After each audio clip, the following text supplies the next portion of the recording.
If someone were to ask you, what was the darkest or most scandalous mainstream band of the 1960s? Who would you think of? The Rolling Stones, the Grateful Dead, maybe the Doors, Black Sabbath at the tail end there? Well, it might just be the Mamas and the Papas. I was looking for some fun facts for this list, and I found a few, but I found far more objectively not fun facts.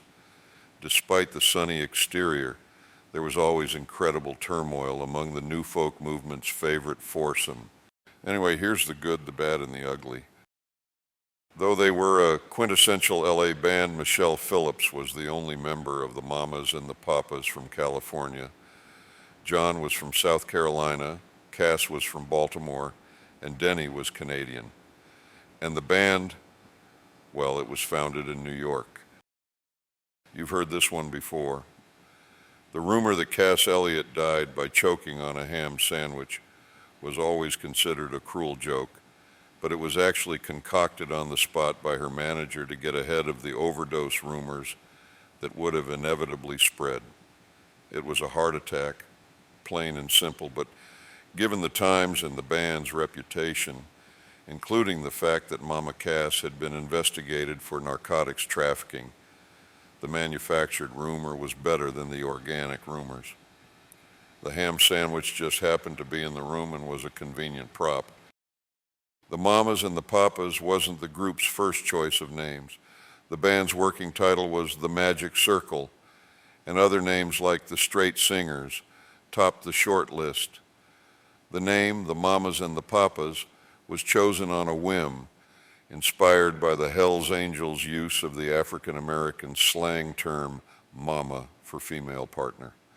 Lots of motorcycle lingo showed up in California pop at the time.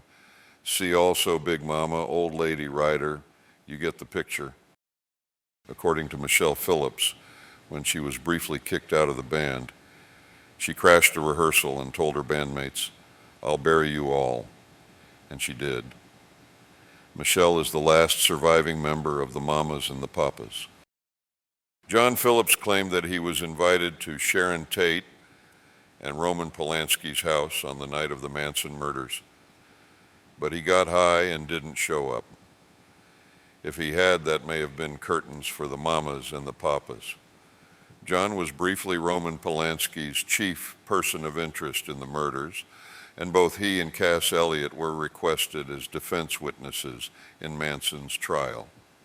In the small world of 1960s Los Angeles, they were closely connected to both the victims and the murderers. The Mamas and the Papas were incredibly popular and influential, but they only ever had one #1 single and one #1 album. They received one Grammy during their career when Monday Monday won Best Pop Performance by a Duo or Group in 1967. It is well known that the song Creaky Alley was inspired by the 5 weeks the band spent living on a beach in the Virgin Islands and constantly doing acid.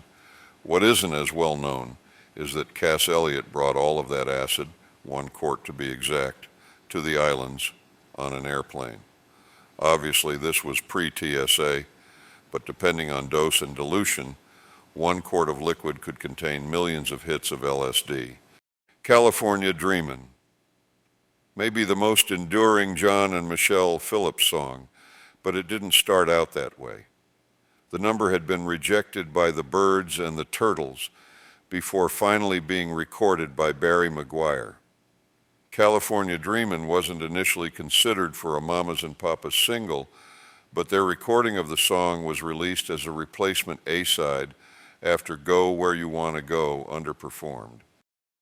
1960s America really loved the Mamas and the Papas. Their singles spent a collective 110 weeks on the Billboard Hot 100 during the 60s. A recording of California Dreamin' was even carried aboard the Apollo 10 mission in 1969.